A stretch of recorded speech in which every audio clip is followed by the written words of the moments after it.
Hello, hello. Hello. We have an amazing treat today. Dale Petrosky is in the house. I am not one to traditionally read bios. I always feel like people's relatives wrote them for them and extra long, and let's just get to it. But I really am serious to have Dale here and his experience and background. I'm going to read this bio because it's so impressive and it's going to play a role in his presentation today. So we're very blessed to have Dale Petrosky. He assumed the role of president and CEO of the Dallas Regional Chamber in 2014, known as the DRC. He works with the board, staff, and more than 700 member companies to increase economic prosperity and enhance quality of life for all throughout the region. The DRC focuses on economic development initiatives, improving education at all levels, and setting public policy designed to maintain a pro-business, pro-growth climate in North Texas.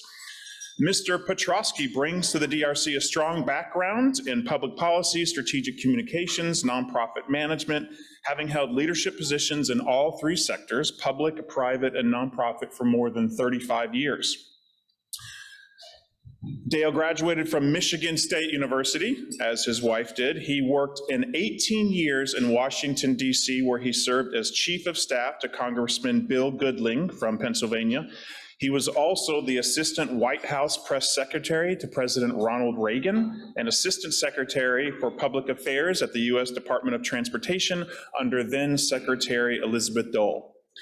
At the White House, Dale served as a spokesman for President Reagan and led the staff responsible for the preparation of every official White House document released to the media.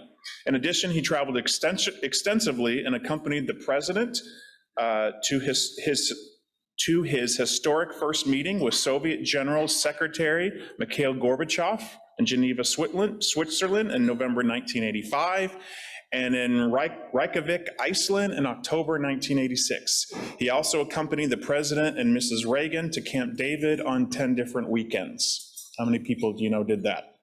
From 1988 to 1999, Dale served as senior executive at the National Geographic Society, the world's largest educational membership organization. He was named the first ever vice president of public affairs in 1988 and was promoted to senior vice president of mission programs in 1996. In that role, he was the senior executive responsible for the committee that funded scientific research and exploration projects for well-known scientists and explorers such as Jane Goodall, Bob Ballard, and Sylvia Earle.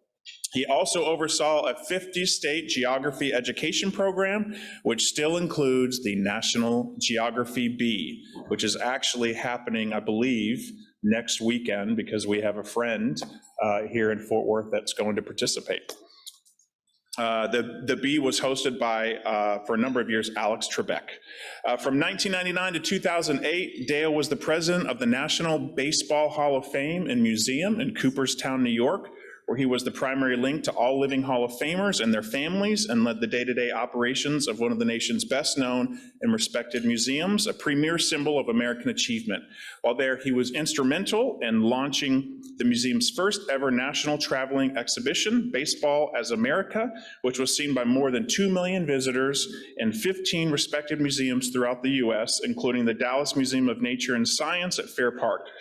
The first induction ceremony Mr. Petrosky oversaw in 1999 welcomed George Brett, Nolan Ryan, Robin Hunt, and Orlando Cepeda to the Hall of Fame in front of a crowd of 50,000, the largest to that point.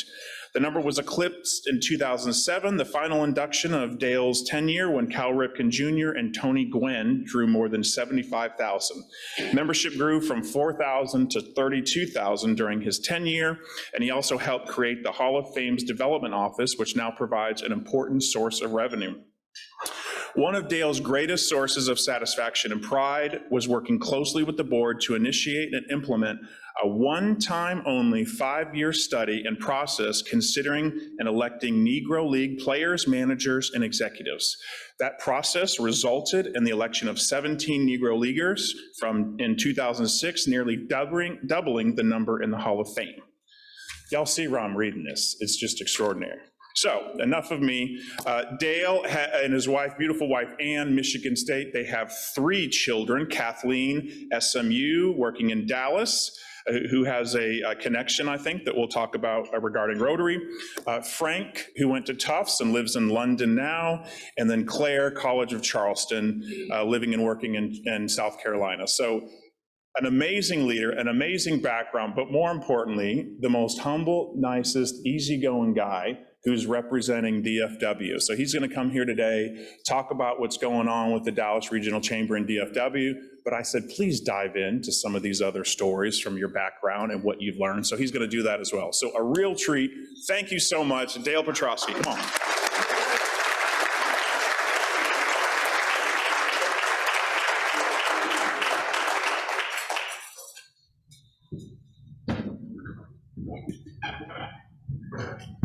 Brandon is amazing.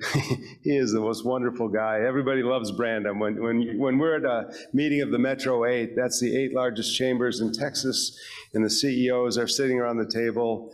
Everybody looks to Brandon because he's the fun guy at the table. He always keeps it lively. But thank you for the very kind introduction, Brandon. Wonderful to be here. This is one of the really good guys in this area. I love working with him. I love working with his team. My team loves working with his team. We do a lot together. We go to Washington together to advocate with our legislators for the things that we need to make it a strong business climate. We go to Austin together. We do a joint board meeting together, the Fort Worth Chamber and the Dallas Regional Chamber every year. We just did it at DFW Airport with Sean Donahue as the speaker. So we're doing things all the time together. And as the leaders of the 2 largest chambers in this area, I think we consider ourselves very lucky guys, right? So Brandon was sharing with me earlier that he has a great debt to Rotary for sending him to England at a very important point in his life where he could grow and develop into the kind of leader that he is today. We have a similar story in our family. Our daughter Kathleen, who Candace knows, where's Candace? Candace was in Cooperstown when we were in Cooperstown. So Kathleen went to Cooperstown High School, and she was chosen for a Rotary scholarship to go to Brazil the year after high school. So she spent a year in Recife, Brazil. I don't know that she did as much studying as you did, Brandon. She seemed to be having a lot of fun in Brazil, but she came back with a whole new view of the world, and it opened her eyes. So from Kathleen and Ann and me, we thank all of you Rotarians for giving our family that opportunity, because it really made a big difference in Kathleen's lives. We really do appreciate it. Rotary International is an amazing program. I'm excited to share with you some information about how the Dallas-Fort region is performing relative to other markets in the U.S. And I think when you walk out of this room, you're going to feel very lucky. But Brandon also asked me to share a few stories from my past, just to give you a sense of things that I've learned along the way and taken forward into my next positions. As you all know, we are all the combined experiences of our life, and that's what the moment where we are at the moment is what's led us up to that moment. So I've had a checkered career. I've actually had 4 careers: politics in the Reagan White House, National Geographic, the Baseball Hall of Fame, and now the Dallas Regional Chamber. And I learned a lot in each of those roles that I've carried forward to the next. And Brandon thought I might just take a few minutes to tell a couple of stories to give you a sense. And you're going to think that these are the simplest things that I've taken forward, but they were things that really that I locked on and were important to me, that I took forward that really helped me in my career going forward. So I'll start with the White House. When I arrived at the White House in April of 1985, President Reagan had just come off the biggest landslide in American history. He won 49 states. The only state he lost was Minnesota. That was Walter Mondale State. His opponent was Walter Mondale of Minnesota. President Reagan lost Minnesota by 0.2%. He came that close to winning all 50 states, okay? And when I was in the White House, he had a 75% approval rating. This country loved him, nearly unanimously. And we would travel, I'll never forget this, we would travel to a city, because the president had to give a speech, and we would get off the plane and we'd get into SUVs and we'd be driving through to the event. And there would be people on the overhangs hanging over signs, "We love you, Mr. President, Reagan forever." And they would have their little kids out of school for the day to do that, right? And whoever I was next to, I'd elbow them and I'd say, "You see this?" And they're like, "What?" I said, "Never before and never again. We have never before seen a president who has loved as much as this president, and you will never see it again. This is a moment in time." So that's the context in which I was in the White House. It was a really wonderful time when the country was united in their love for Ronald Reagan. And it was also a time, in the middle of the Cold War, in which the United States and Soviet Union were enemies. And there were a lot of, there were missiles pointing at each other. A lot of you will remember this. And a US president and a Soviet leader had not met for 30 years. That's how cold the war was, okay? And so, as Brandon mentioned, I was at the first two summits of the president and Mr. Gorbachev. First one was in Geneva in '85, the second in Iceland in '86. And my role in the White House was I was assistant press secretary to President Reagan, so I was an official spokesman for the president. I was authorized to speak to the press on behalf of the president. Believe me, there's not one word I ever said to the press that was not authorized by people much higher up than I was. You just don't go off and talk to the press about what the president believes. Everything was checked and double-checked and signed off on. So there's a lot of process that goes into all that. But my office put out all the announcements of transcripts of the briefings, appointments and so forth, statements of the president. I was in the West Wing, and my office was 50 feet from the Oval Office, probably from here to that wall. And so I saw the president every day. I was not having one-on-one meetings with the president every day because I was not senior enough to do that. But I really, as Brandon mentioned, Ann and I got to know the president, Mrs. Reagan, very well at Camp David, and I was invited to staff him there for 10 different weekends. And that's when just a very small group of us got to go and be with the Reagans. I learned so much in my time there about protocol, about professionalism, working in a very fast-paced environment. I feel like I got a PhD in politics during my time there. But here's one specific thing that I took away from my time in the White House. I had been there about 2 weeks. And every morning, my boss, Larry Speaks, who was the president's press secretary, got our team together. There were about 20 of us, okay? And we all huddled in his office. It was a stand-up meeting, so it wouldn't be a long meeting. It was a 10 or 15-minute meeting every day because there was so much going on from yesterday and today and tomorrow, what's coming up and so forth. And so we would talk about the coverage, the press coverage of that day and what we needed to be thinking about. And so, remember, I've been there 2 weeks. We're all standing around, and Larry Speaks, the press secretary, stops in mid-sentence, and he looks at me and he says, "Dale, can you remember all this?" I looked around. I was the only person there that didn't have a pencil or pen and a paper. From that day forward, and Brandon always teases me about my note cards, but I have never been without a paper and pencil on me since, from that day forward. And I attribute that in a great sense to my success in my career, because things come up, random conversations come up throughout the course of the day of people you need to follow up with, ideas that come up as you're listening to a speaker, or just something that needs to be handled. And I think one of the great secrets of success of a career is follow through. There are a lot of people that'll tell you they'll do things. A lot of them don't follow through. The people who follow through are the people who are dependable. Those are the people you want on your team, okay? And so that was my lesson from the White House. I know you thought I was going to try to unload some big state secret on you or something. But it's as simple as pencil and paper, note card in the pocket, okay? Soon after the White House, I landed at National Geographic. where I was hired to be the first ever vice president of public affairs. And in those days, the National Geographic was the world's most famous magazine. Okay, we were basically just a magazine in those days. We had 11.5 million members. They were really subscribers, but we called them members. And they got the magazine every month with the yellow border on it. It arrived in their mailboxes. And to tell you how different it is today, we had 4 hours of programming a year. There were 4 specials on PBS a year, National Geographic specials. That was the only other thing we did than a magazine. Now there's everything. Geographic is in every form of media. But we had the magazine and 4 hours of TV a year. That was it in those days.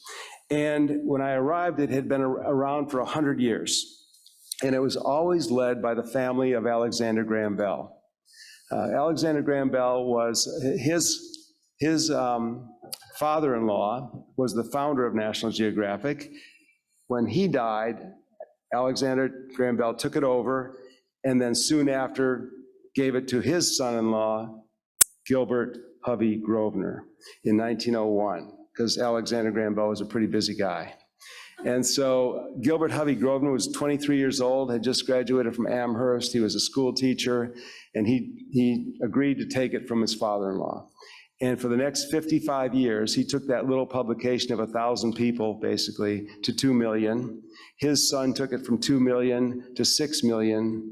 His name was Melville Bell Grosvenor, and my boss, Gilbert Melville Grosvenor, took it from 6 million to 11.5 million. So the Grosvenor family, after the Bell connection, ran it for 90 years when I arrived at National Geographic, and Gil Grosvenor was my boss. And he's still alive. He's 91 years old. I talk to him often, one of my best friends in the entire world. Wonderful, wonderful guy. And at the Geographic, we had some of the best writers in the world, some of the best photographers in the world. I felt like I was getting a PhD in the cultural world, and the natural world, and the political world. I learned about the power of good editing. I learned about the importance of nuanced words, the power of images to tell a story. We were the largest nonprofit in the world, so I learned about running a nonprofit. I learned about the power of a mission to inspire. I was there 12 years, and early in my time there, Gil Grosvenor pulled me in as sort of his chief of staff. I never had the title chief of staff. He didn't have a chief of staff, but he had me involved in everything. I was in his office all the time. I saw everything that came across his desk. I saw how he scheduled his time, because there were so many competing interests for his time. So that was an education that later helped me as a CEO to see what a CEO goes through on a daily basis, because I had never really been that close to it before. But here's one moment that changed my life while I was at National Geographic. We were going through some tough budget times, and Gil called me in, and he said, "How much are we paying Landon to write my speeches?" Landon Parvin we had hired Landon Parvin to be Gil's speechwriter. He was President Reagan's best speechwriter, and he had a business after the White House of writing for CEOs, and so we had Gil as one of his clients. And I told Gil we were paying him, now these are, you gotta remember, this is 1992 prices, we were paying him $5,000 a month. And he said, "We're not paying that anymore." He says, "You can write my speeches." And I said, "Gil, I am not a speechwriter. Speechwriter is a real profession. I mean, there's a talent there." And he said, "I think you can do this." And I said, "Gil, I can't do it." I said, "I've got a staff to run. I've got 8 people to deal with every day. The news is breaking. We're dealing with that." He says, "I think you can do it, and I think you will do it." and so I lost the argument. So I went back to my staff, and I told them that Gil wants me to write his speeches from now on, no more Landon. And on the days that I'm writing, I'll check in, I'll tell you I'm here, I'll put a note on my door saying, "I'm here, if you need to come on in, but I'm barricaded, I'm trying to knock out a speech." And so I did that. And then I would travel with Gil, I traveled with him everywhere, and I would sit in the back of the audience, and watch the reaction to the speech. And lines that I thought were funny didn't get any laughs, or lines that I thought weren't very special got a reaction. And I began to develop an ear for speech writing. And by the way, prior to all this, I never gave a speech in my life. I was deathly afraid of speech making. And so by sitting in the back of the audience and being able to write speeches, I could develop, sort of a way to do it. And then I was promoted at the Geographic to a senior vice president level and was required to speak. And for the first time, I had the confidence to speak. And I would say that that moment when Gil made me write his speeches is the moment that my career sort of took off, because I could speak as a senior vice president, then I could go to the Hall of Fame and be a leader of an organization. I could come to the DRC and be a leader of an organization, because if you can't communicate very well, you can't lead very well. And so that's a really important component, I think, of leadership. So I had risen to the top 5 at National Geographic. I was the youngest of the top 5. I really thought I had a shot of being president of National Geographic someday. And we were very happy there. I was happy there. Ann was happy there. We had 3 small children. We lived on a little horse farm in Northern Virginia, and life was really good. And then one day I got a call. And my buddy said, "Dale, there's a job you need to have." And I said, "David, I already got the job I need to have." He said, "No, I mean it. President of the Baseball Hall of Fame." I said, "Really?" He knew that I love baseball more than life itself. I was a crazy, in Washington, I was known as the baseball guy. My brother and I, we're from Michigan. We founded a group in Washington of people on the Hill, Democrats and Republicans, a Friday morning breakfast group to talk about the Detroit Tigers, our team, and it was called the Mayo Smith Society. Mayo Smith was the last manager of the Tigers to win a championship in 1968. Very few people knew that name, so it was a little bit of a secret code word as to whether you were a true fan. And the Wall Street Journal did a story on us. And so when the Wall Street Journal did a story on us, all of a sudden people in Washington took notice, and they knew us as the baseball guys. And people knew that if they really wanted to get me going, let's talk baseball. Or my offices were decorated with baseball stuff through the years. I played on 2 national championship teams growing up, and a couple of my teammates made the major leagues, so I was a baseball guy. First and foremost, I was a baseball guy. So when David called, he got my attention. And so I threw my hat in the ring, and they chose me. And so we moved to Cooperstown. All these little ones, we moved up to Cooperstown. I think Kathleen, Candace at that time was in 7th grade, and Frank was in 5th, and Claire was in 4th. So they were just entering those key years. And so my first week on the job, as Brandon mentioned, was the largest induction in history. It was Nolan's induction, and it was also George Brett, Robin Yount, and Orlando Cepeda. And that weekend, they brought me in to start a few days before the induction so that I would meet everybody, because everybody was going to be in town. So I'm there, I'm meeting my boyhood idols, Willie Mays, Stan Musial, Hank Aaron, Al Kaline, Harmon Killebrew, Bob Gibson, Lou Brock, all these guys. And it was an out-of-body experience for me, really, to be honest with you. And here I am in Cooperstown, and now I'm running their Hall of Fame. I mean, it was a pretty heady time. And that weekend, Don Sutton, who's a great pitcher, many of you probably remember Don Sutton for the Dodgers and the Angels and the Brewers, he pulled me close and he said, "Kid, they've just handed you the keys to the Vatican." And he was right. That's the way I felt about it. And over the next 9 years, I got to know these Hall of Famers like brothers. I mean, I was in their homes all over the country. They were in my home. I knew every one of their family members. I went to their funerals. I spoke at their funerals, many of them. As for the day-to-day work, it was running a very loved and highly visible museum, nonprofit, again, another nonprofit. And it was a membership organization, which Brandon mentioned, we built from 4,000 members to 32,000 members. I worked closely with the board as the president for the first time in my life. And it was the first time I was president of an organization. And although I had seen it closely with Gil and what happens in a president's office, it's not quite the same when you're sitting in the chair and you have to make those calls. And so it was the first time that I really experienced that. But here, I'm going to give you a couple of lessons that I learned at the Hall of Fame, which have carried me to today. The first one involves my dad. It was the first weekend I was on the job there, and we were at a reception at the Otissaga Hotel, Candace, and I was talking to former Commissioner Bowie Kuhn, and my dad was talking to Luis Clemente, the son of Roberto Clemente. And I was over here, my dad was over here, and all of a sudden I feel a tap on my shoulder, and it's my dad. And he said, "You need to come with me right now." He said, "You need to hear this." And what Luis was telling my dad is that his father's plaque was wrong and had been wrong all these years. That it said Roberto Walker Clemente, when it always should have said Roberto Clemente Walker, because in the Spanish heritage, you know, the mother's maiden name is always last.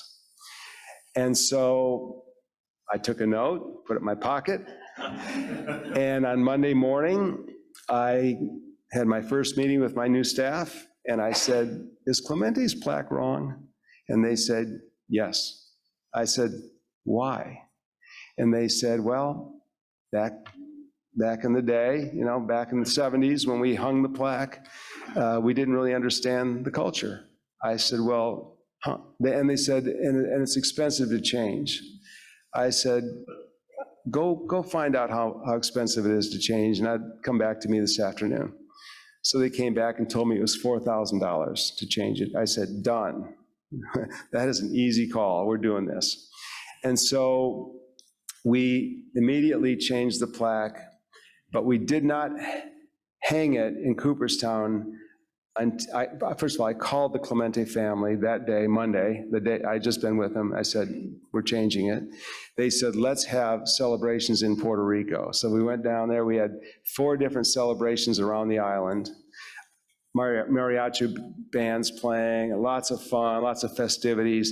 And then we came back to Cooperstown a month later and had a ceremony to hang the plaque, and really to teach people a cultural lesson about the Hispanic culture.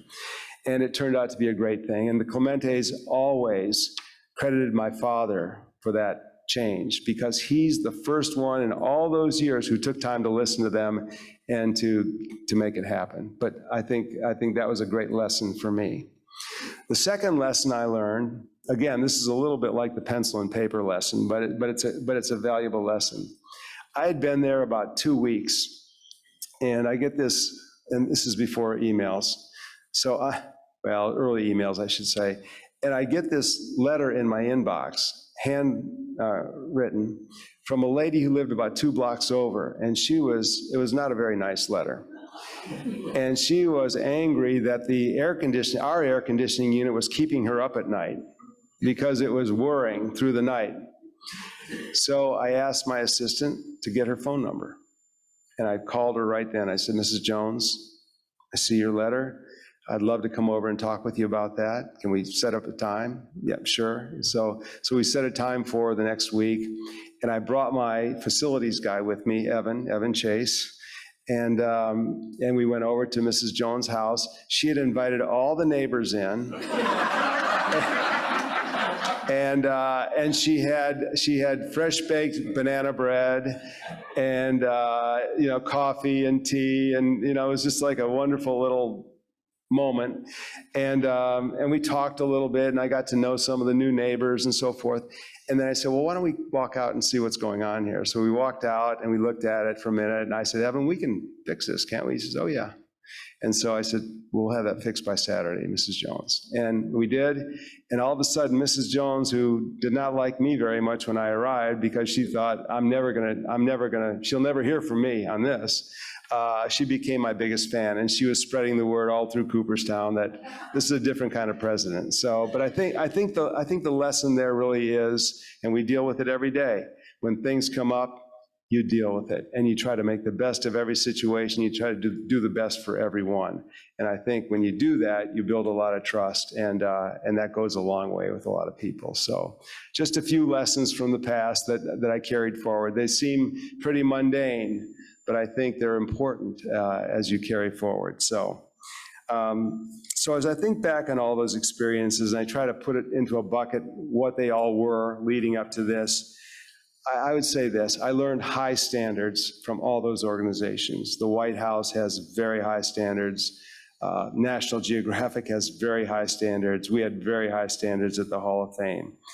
I learned to deal with high-profile individuals, a lot of people who are household names in this country. And so I grew comfortable dealing with big CEOs and political leaders. By the way, I learned along the way that the truly great are truly humble. The truly great really understand that they are mere mortals and that they have their flaws and that they are just grateful for their good fortune. There but for the grace of God go I. They know how close they were to not making it, or seeing guys in baseball terms who maybe were as good as they were, but they went that way and they went that way. And so they really do understand how thin that line is and how grateful they were for what happened to them. I learned politics. I learned formal politics, and I learned the small p politics of everyday life in those jobs. I learned protocol. I learned how important teamwork is to accomplish anything great, anything big. I learned about the power of a mission to inspire people. I learned that you can't be a great leader if you can't communicate in easy to understand terms. I learned that it's a lot more fun and a lot more exciting to go to work every day if your job is exhilarating, if it's fun, and if it impacts a lot of other people. Which leads me to the work my team and I do with Brandon and his team every day here at the DRC. People ask me what's been my favorite job, and I tell them this job. And the reason is because I've accumulated these different experiences and skills through the years, and I get to use them every single day now in my job here. We deal with political issues. We deal with staffing issues. We deal with the public. We deal with the media. And we're trying to move the ball forward for this region. And I will tell you, I put in a long day. I get to my office at 6 o'clock every morning, and I leave about 6 o'clock at night. And I'm at it from the minute I get there till the time I go home, and I'm exhausted when I go home. And all I ever want to do when I go home is be with Ann and our dog Henry and watch the Rangers or the Mavs. I am exhausted. But, and when my head hits the pillow, I'm out. But when I wake up, I am ready to go. I'm excited to get back to the office in the morning. So I think that's sort of the definition of a good job, right? The job that you like is when you really get after it hard, when it's hard, but you know you can do it well. And then when you get up in the morning and you can actually go at it again and get excited about it every single day. So my favorite quote is by Teddy Roosevelt. He said, "The greatest prize life has to offer is the chance to work hard at work worth doing." And a lot of our work is hard work. Not all of it, but a lot of it's hard. But it's important work. And for those who live here now, and for the children who are be the next generation to live in this region, that's why we do this work. We do this work for the people now and for the people of the future. And it's a privilege to do this work and to get to do it in Dallas-Fort Worth with Brandon and his team and to do it together. And I will tell you, not every area is like this. And I'll tell you one little story before we get into a few slides to show you what's going on in this area. I was at a meeting of chamber CEOs in Tampa, Florida a few years ago, and there were about 20 of us. And the moderator asked us to go around the table and talk about what keeps us up at night.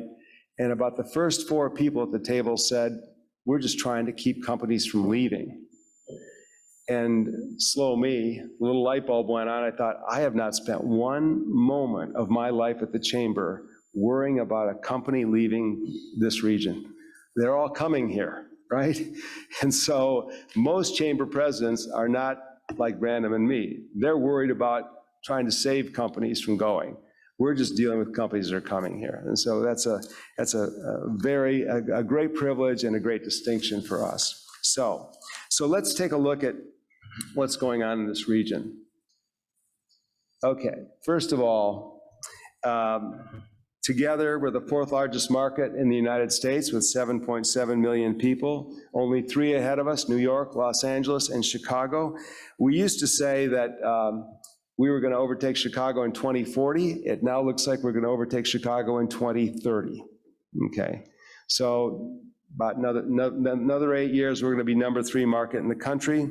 And by the way, that 7.7 million population is larger than 38 states. The DFW, this region's market, is larger than 38 states. Only 12 states in the country have more people than we do in this market. Okay, that gives you a sense of the power of this market. So, let's see, how are we doing? There we go. So what does the market look like? Here's the way to think about it a little bit differently. These are all major American cities that would fit inside our region. San Diego is as big as Dallas, or Dallas is as big as San Diego, I should say. Fort Worth is as big as Charlotte, North Carolina. Arlington is as big as New Orleans. Frisco is as big as Salt Lake City. Okay? We have 14 cities within DFW that are 100,000 people or more. That doesn't even count Dallas and Fort Worth or Arlington. There are 14 beyond those 3 big cities that are 100,000 or more. My home state of Michigan, that would be the 3rd largest city in the state of Michigan. That Lansing's about 100,000 people. Okay, we have 14 of them that are not Dallas, Fort Worth, or Arlington. That's the size of this market. And now, what role does, let's see, I'm trying to, okay, great. So what's happened here recently? In the last 11 years, we've had 170 companies move their headquarters here. Okay, 1 million new jobs.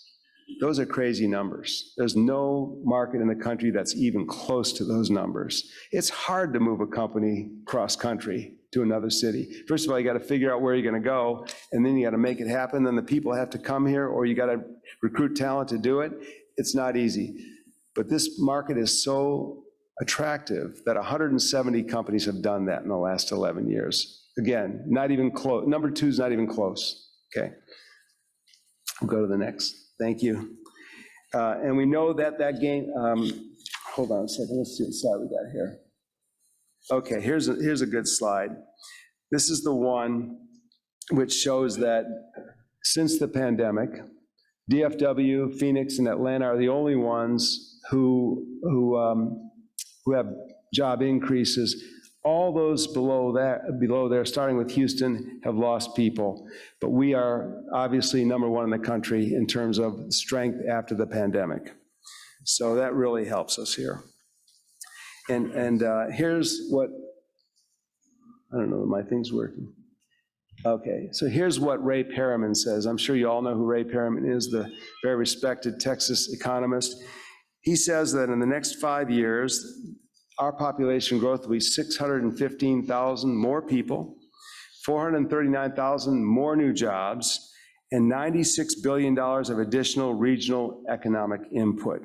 So the future is very, very bright. And I just saw a story this morning, again, where he says that we'll be number 1 in the state of Texas. Texas will be number 1 in the country. Dallas will be number 1. Dallas-Fort Worth will be number 1 in the state of Texas over the next 5 years in terms of economic strength. So again, it's like this nowhere else. So we should count our lucky stars.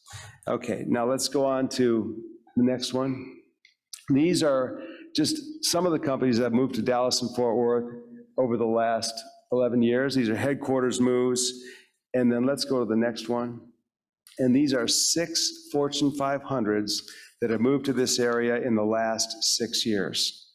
We have 6 Fortune 500s that have moved here in the last 6 years. Again, crazy numbers. I mean, most major markets don't have 6 Fortune 500 companies. We have 24 and 44 Fortune 1000. So again, very, very strong. Let's go to the next. This shows the pipeline of people looking at DFW area for maybe coming here someday. And the bottom line is what it was pre-pandemic. The middle line is the next period, and the dark blue is where we are now. We've gone from about 30 companies looking at moving to Dallas-Fort Worth pre-pandemic to over 100 companies today. So there's a big jump because people want out of the West Coast, they want out of the East Coast, they want out of density, and there's plenty of land here, it can go forever, and it's a great quality of life here. So they're really looking at this area. Okay? This is an interesting one. DFW has 26% of the state's population, but we have 31% of the tech jobs in the state, and 32% of the manufacturing jobs. We call this punching above our weight. So we are over indexed on those areas. Next. Here's what we do. These are our 4 pillars at the DRC. First is economic development, bringing more companies and jobs to town. Second, education and workforce, making sure that every child has a chance for a good education so they can have a good job and a good life.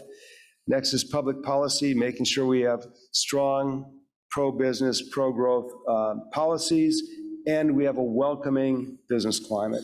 And then fourth, diversity, equity, and inclusion. We are really, in Dallas, we're really a tale of 2 cities. We have the 4th most number of Fortune 500 companies, but we are number 3 in childhood poverty in the country too. So I'll tell you a story. A couple weeks ago, I was down in 75216, which is one of our zip codes. It's the poorest zip code in Dallas. The average household income is $16,000 a year. And 15 minutes later, I was in a Highland Park home at an event. You know, it was like surreal. I mean, the difference, the gap, the opportunity gap of education and jobs in Dallas is a big one. So we are working in that area to try to make it good for everybody. So. And then this is an interesting slide because everybody thinks Austin is the #1 higher education market in the state. Not even close. We did a publication. Dallas has the most students. We have the most graduates, the most schools in the state of Texas, and it's pretty darn exciting. And that leads to the talent pool, and that's why a lot of people are interested in coming here. Next, please. Trying to read that. Oh, this is tech workforce rankings, Brandon. Okay, so we have we are the 2nd fastest growing tech marketplace in the country in terms of workers, and we're 5th overall. But we're growing faster than everybody except Seattle. We're even growing faster than San Francisco, and so that's why tech is taking off here a little bit too. So next, please.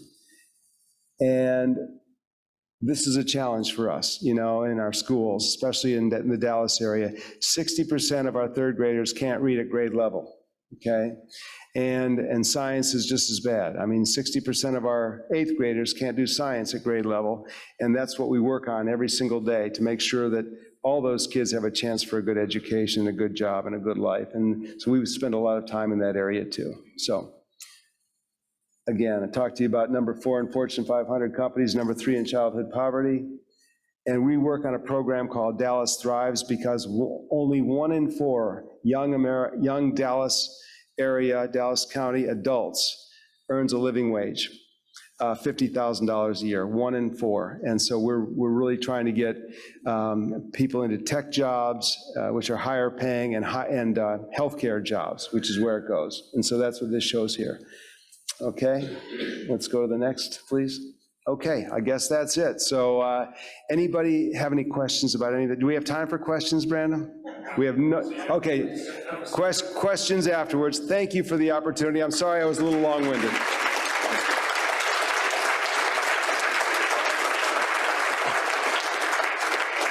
It is a tradition of our club to donate a library book in honor of your speech today. This is a copy of the book plate that will go in the book. Thank you for being here.